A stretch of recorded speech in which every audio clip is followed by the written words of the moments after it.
ஆகா கல்யாணம் சீரியல்ல இனிய எபிசோட்ல என்ன நடந்திருக்கு அப்படிங்கிறத பார்க்கலாம். இங்க சூர்யாவும், மகாவும் ரொமான்ஸ் பண்ணிக்கிட்டு இருக்கிறாங்க வழக்கம் போல. நம்ம மகா அப்படியே அழட்டிக்கிட்டு வந்து பார்த்தீங்கன்னா, சூர்யா கிட்ட இருந்து விலகி விலகி போற மாதிரி சீன் போட்டுக்கிட்டு இருக்கிறாங்க. அந்த நேரம் பார்த்து ராஜலட்சுமி அங்க வந்து, "நீங்க சீக்கிரமாவே குழந்தை பெத்துக்கணும்" அப்படின்னு சொல்லிட்டு போயிடுறாங்க. அதுக்கப்புறம் வந்து நம்ம சூர்யா, "பெரியவங்க சொல்றத நம்ம கேட்கணும்" அப்படின்னு சொல்லிட்டு, நம்ம மகா கிட்ட ரொமான்ஸ் பண்றதுக்காக வந்து பார்த்தீங்கன்னா போறாப்ல.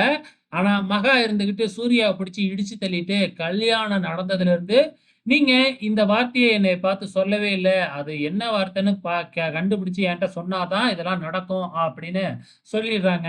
நம்ம சூர்யாவும் யோசிச்சு பார்க்குறாப்புல, சூர்யாவுக்கு ஒண்ணுமே விளங்கல. இந்த பக்கம் என்னடான்னா, நம்ம பிரபா விஜய் கிட்ட போய் நான் வேலைக்கு போறேன் அப்படின்னு சொல்லிக்கிட்டு இருக்கிறாங்க. அங்க வர்ற காயத்ரி இருந்துகிட்டு, "நீங்கலாம் வேலைக்கெல்லாம் போகக்கூடாது" அப்படின்னு சொல்லி பார்க்குறாங்க.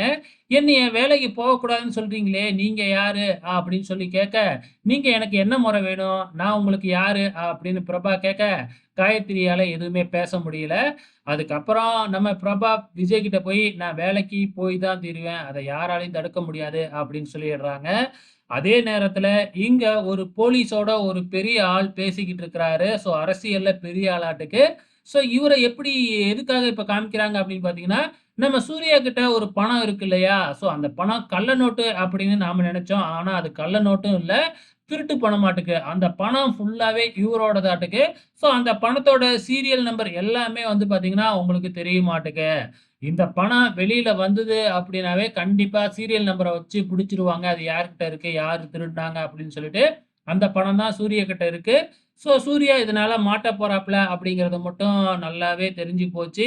இந்த பக்கம் என்னடான்னா, சித்ரா தேவி பிரபாவ எப்படியாச்சும் உசுப்பேத்தி விடலான்னு பார்க்குறாங்க. ஆனா பிரபா அதெல்லாம் கண்டுபிடிக்கல.